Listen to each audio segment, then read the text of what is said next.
So Thor Ragnarok. I saw it the other night, and now I'm going to talk about it. First, I should mention, I previously made a video. Not that anyone really watched it, so probably not a big deal, but I will be honest and point it out. I did make a video on why I had a theory that Thor was going to suck. Made it a couple months ago. No one really noticed it. But the point is, I'll be honest. In that video, I had several reasons why I was afraid that this movie was not going to be good. And that pretty much put me in one of two possible outcomes for me seeing the movie that I thought of. Leading up to Thor Ragnarok, I really hadn't seen anything in the trailers that impressed me or even remotely interested me. In fact, I saw it primarily just to see where it was going to go. The trailers looked stupid and derivative. So that left me with one of two possible outcomes for how I would react to the movie. Because I previously had watched the trailers for the first Guardians of the Galaxy movie and thought to myself, I don't get it. I don't see where this is going to go. I'm very doubtful of it. Not impressed by the trailer. The poster, super generic and uninteresting. Then I saw the first Guardians of the Galaxy, and with my lowered expectations, it managed to blow past those extremely lowered expectations, and I really enjoyed it. Still think it's actually one of the more entertaining and more complete movies that Marvel has put out. Although I actually do think Guardians of the Galaxy 2 is overall better, although the beginning is weaker. So that was one possible outcome, that it would exceed my low expectations, and I'd thoroughly enjoy it. The second possible outcome was like for Captain America Civil War. Saw the trailers, wasn't impressed with anything that I saw in them, started getting worried by the comments that cast and crew members were making about the story and how it played out. Saw it was almost exactly what I expected it to be, which was a gutted, lifeless, although I'll be honest, I did not expect it to be as ugly visually as it was, version of the Civil War storyline that was philosophically different than the actual comic book and left out almost everything worth putting on screen from the comic book, never even in the script. So I was overall disappointed with that. Didn't hate it. Well, I hated parts of it, but there was a couple of handfuls of things here that still made it entertaining that I would give Captain America Civil War like a 6. Which brings us to Thor Ragnarok. So I assumed going into Thor Ragnarok, wasn't impressed by the trailer, thought a lot of the dialogue in the trailers was stupid, and I made a bunch of predictions that some of them didn't pan out, some of them did. So I came in thinking to myself, this is going to be great, or it's going to be awful. And I did not anticipate that there would be a third outcome, which is that Thor Ragnarok is half awesome, but also really stupid. Because it kind of is both. It is both awesome and stupid. Oh my god, is it stupid. Okay, so let's get into this. The best way to explain exactly what I'm talking about is how the movie opens. It opens with Thor in a cage, talking to a skeleton. I just gave away a joke. I apologize. Apparently, because you might as well count, for this movie, you might as well count any jokes that I ruin as spoilers. But the point is that he ends up getting dropped down from the cage, and dangling by this chain as the Norse villain, Sartor? I can't remember how to pronounce his name. But he's explaining to Thor what Ragnarok is and how it was going to happen. And while he's trying to explain this to Thor, essentially what happens is Thor just starts to slowly turn around on the chain.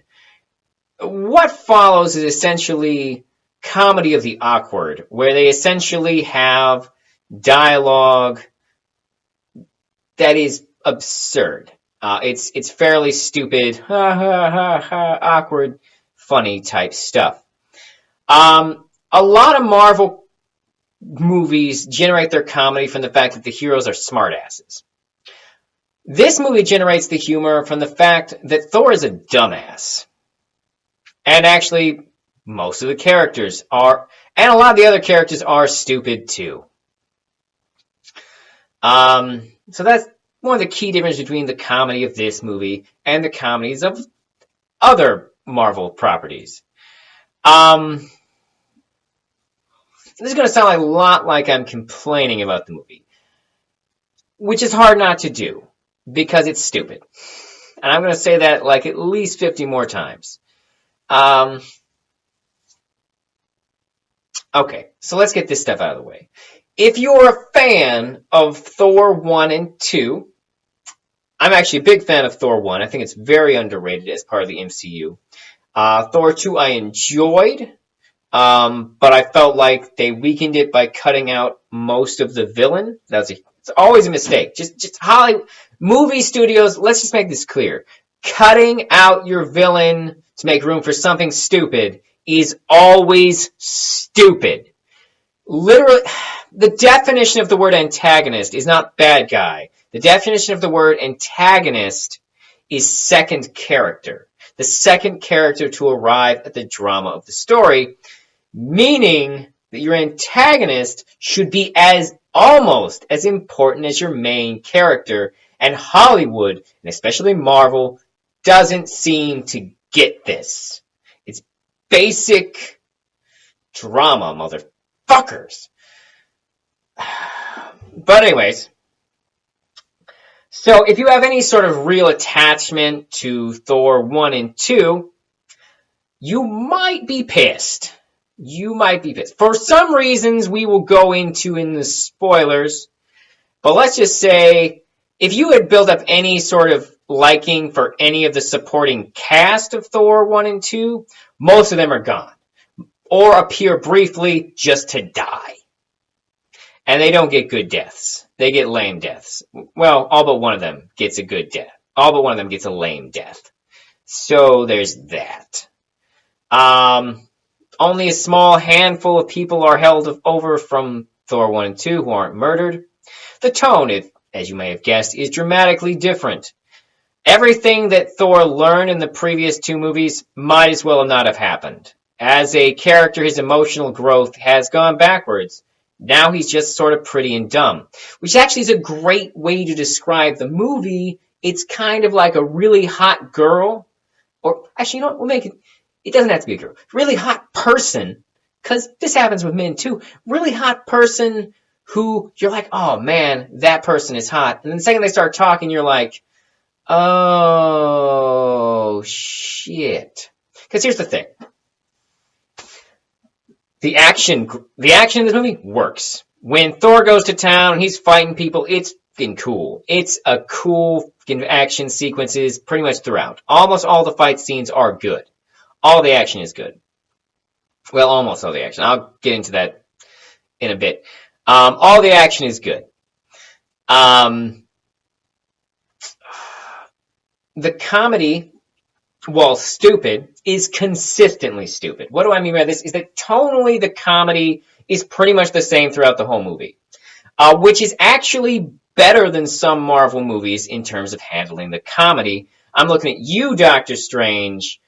It doesn't do the thing where Doctor Strange tried to shoe in more like Disney-type comedy into it and never fit or worked and was mostly largely inappropriate in numerous points of Doctor Strange. Still love that movie, but there's a lot of jokes in it that just don't work or shouldn't be there at all to begin with.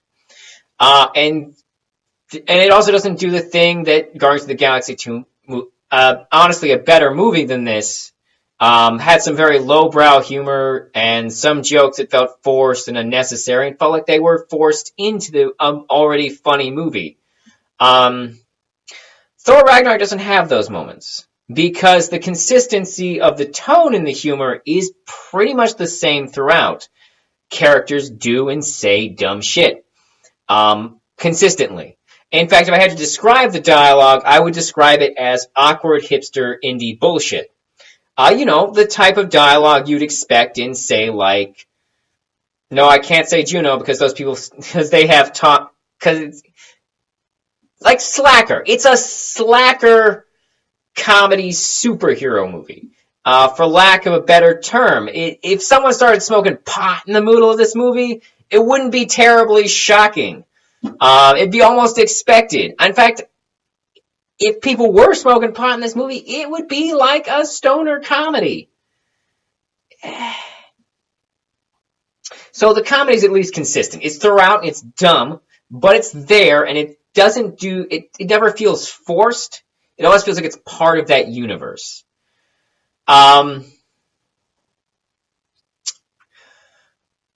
There are some really, the story is actually good. The storyline is actually solid throughout.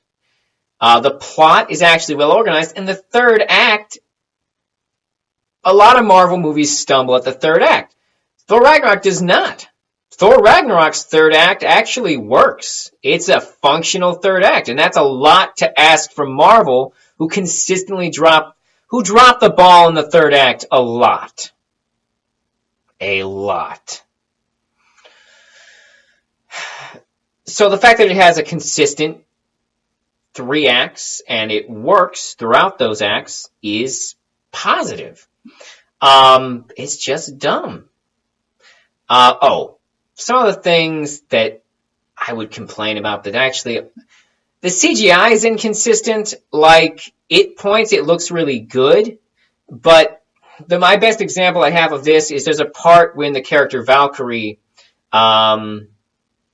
shows up, and she essentially, there's a part where she like remote controls the cannons on her spaceship to shoot a bunch of people. It's so blatantly green screen. Oh my god, it's so green screen it hurts. That part was not good to look at. It was an ugly moment. But like other parts look great. Just that looked like shit. I don't know why. There are a couple other moments of graphical inconsistency, CGI issues. Not many as glaring as that, but the CGI is oddly inconsistent throughout the film. One of the predictions I made is that they would barely show Hela in the movie. I was wrong. I was wrong about that prediction. She is actually well implemented into the film, and so is the character of Scourge. That is actually handled pretty well. Like, I'll be honest. Like, I don't really get Scourge's background story, but like everything you need to know about him and how he's going to function in the movie is fairly well.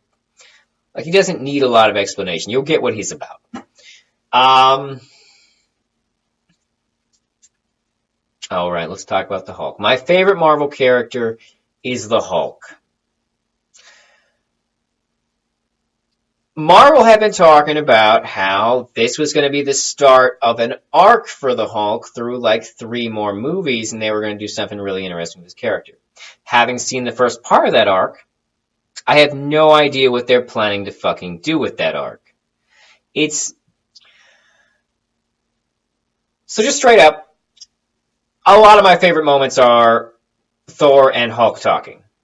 And that's allowed to be dumb because it's Thor and Hulk talking, and Hulk doesn't have the best, he's not the most eloquent character. So when his character says stupid stuff or sounds weird, it's okay. And most of the humor that comes through the Hulk is the most natural humor in the movie.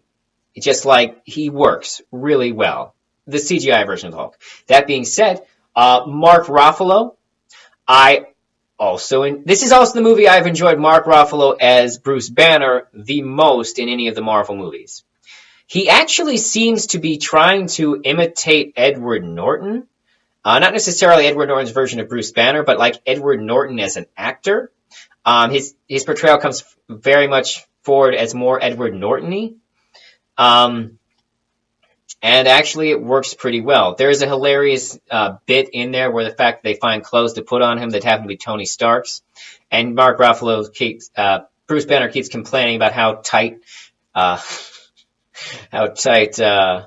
Iron Man wears his pants in the crotch. Of course, he's the Hulk, so he needs that extra room for when He's used to wearing looser pants. Well, he'd have to be, right? So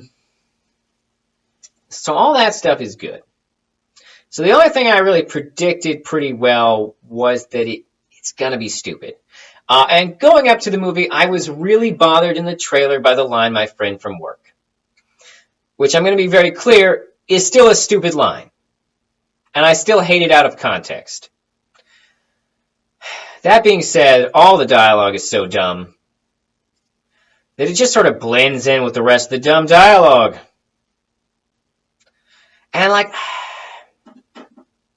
I'm genuinely not certain how to feel about this movie.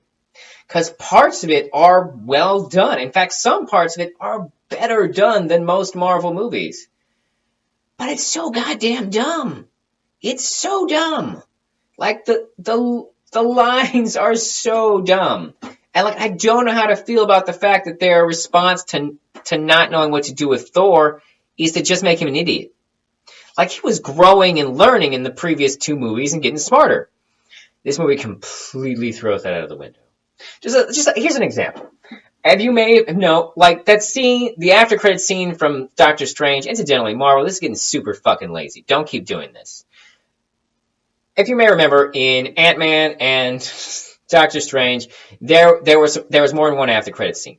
And the thing is that one of the after credit scenes in both of those movies is just a scene cut straight out of this fucking movie.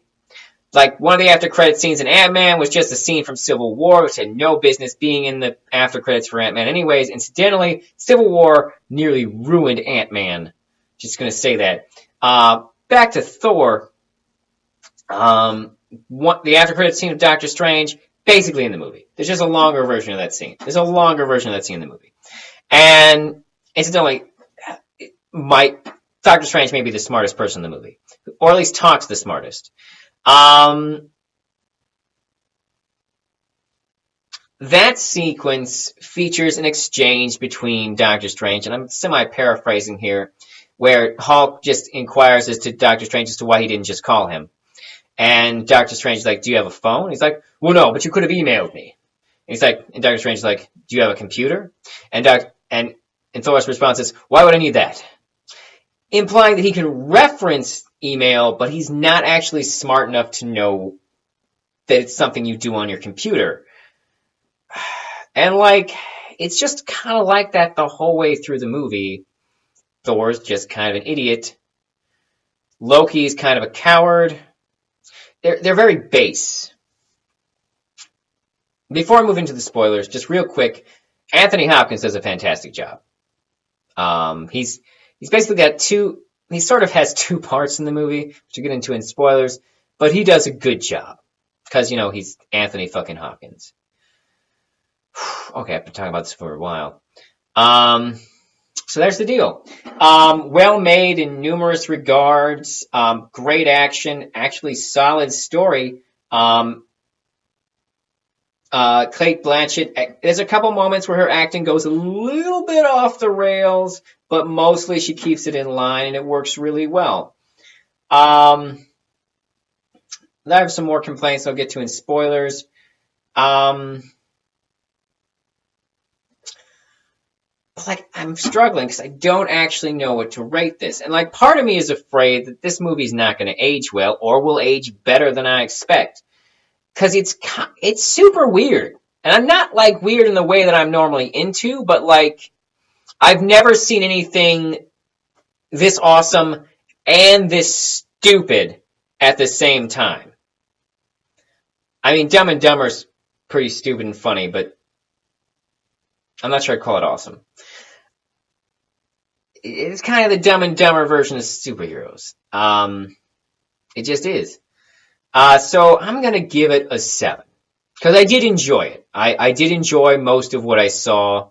And even though I thought a lot of it was pretty stupid, it managed to be consistently leveled throughout. And it's hard to argue with a lot of the actions. And the action sequences are phenomenal. I could comment on Jeff Goldblum. I enjoy Jeff Goldblum. I honestly don't know if I liked his character or not. I honestly don't. So now we're going to talk about So there I give it a 7. Going to talk about spoilers. Please like, subscribe, share, comment. Feel free to argue with me. Whatever. Okay, and spoilers in 3, 2, 1, spoilers. Okay, you remember all those dream sequences from Age of Ultron? Yeah. Those are totally inconsistent with the movie. And whatever they had to do with Ragnarok doesn't make sense. It was a waste of time to have them in Ultron. Because they didn't use them properly in this movie at all.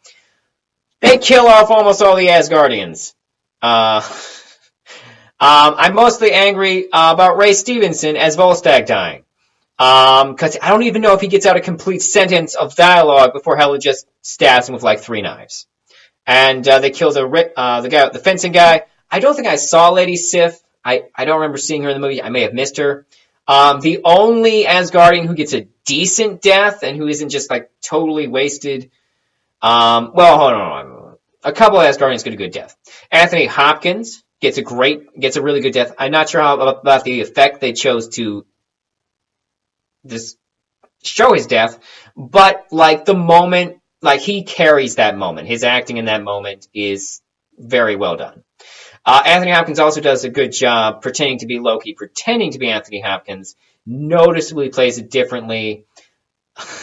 Like, it's one of the dumbest, most easy gags in the world, which is that when Thor shows back up at Asgard and realizes that Loki is taken over Odin, he finds Loki disguised as Odin, watching a play about Loki's own death, where the actors are presenting a very favorable image of Loki. And it's a really obvious, stupid gag, but it's kind of funny, and I enjoyed the fact that they threw a reference into the time that Thor was a frog. Because in the 80s, Thor was kind of stupid, as a comic. The way the movie ends is kind of obvious, but also cool. And honestly, I think works. I think the ending is actually really good, which is that they use Sartor, how do you say his name? Essentially, they unleash him to destroy Asgard because Asgard is the source of Hela's power. It would be interesting if Hela came back to be Thanos' lover, because in the comics he's in love with Death. That being said, she dies. I'm not a fan of how Volstagg or the fencing guy die. It's just like, come on. I already watched 2 movies with them. I dig Ray Stevens. Don't Harry Potter these characters. Don't kill them without any meaning or dignity. Just threw them away. I'm not happy with that. And if you were fans of the previous movies, I wouldn't expect you to be either.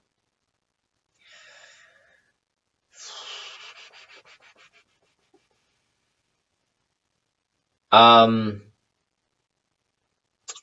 actually aren't a whole lot of spoilers to go into, because while the story is solid, it's also not super complicated.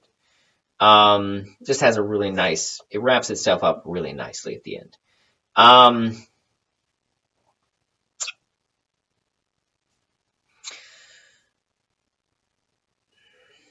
It just,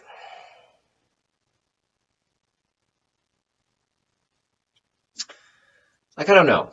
I'm conflicted because, and maybe I'm a snob. Maybe I'm an elitist, jaded snob. But intellectually, the movie's just really weak. I mean, they're Disney superheroes movies, so they've never really been super pushing that intellectual boundary anyways, because that's not really Disney's deal. But I can't deny the fact that I enjoyed parts of it, and there were some parts that annoyed me, but generally speaking, I enjoyed it. I felt, and the story was actually pretty good, but it's just undeniably stupid, and I don't know how to reconcile that. I mean, I guess the only thing left to say about it is it's just dumb fun. is just dumb fun. Um, it's not as good as Guardians of the Galaxy 2. It's not as good as Logan. It's not as good. Hell, it's not as good as Spider-Man Homecoming. It's a little bit funnier than Spider-Man Homecoming. But Spider-Man Homecoming has some parts that make it a truly great superhero movie. Thor doesn't really have those parts. Thor has some good moments, has a decent story, but I just can't give it an elevation when it's this dumb. I gotta stick with the 7. It's good. Honestly, you could watch it at home. You could. There's nothing super spectacular. As long as you see it before Infinity War, you'll be fine. I mean, it's good, but I wouldn't say you need to feel to be in a hurry to see it. Go on a dollar night, wait till it's up streaming somewhere, rent it, library, whatever. It's good, but it's not incredible by any stretch of the imagination. All right. There's my extremely ambivalent review for Thor Ragnarok. Yeah. All right. Well, you take it easy, Internet.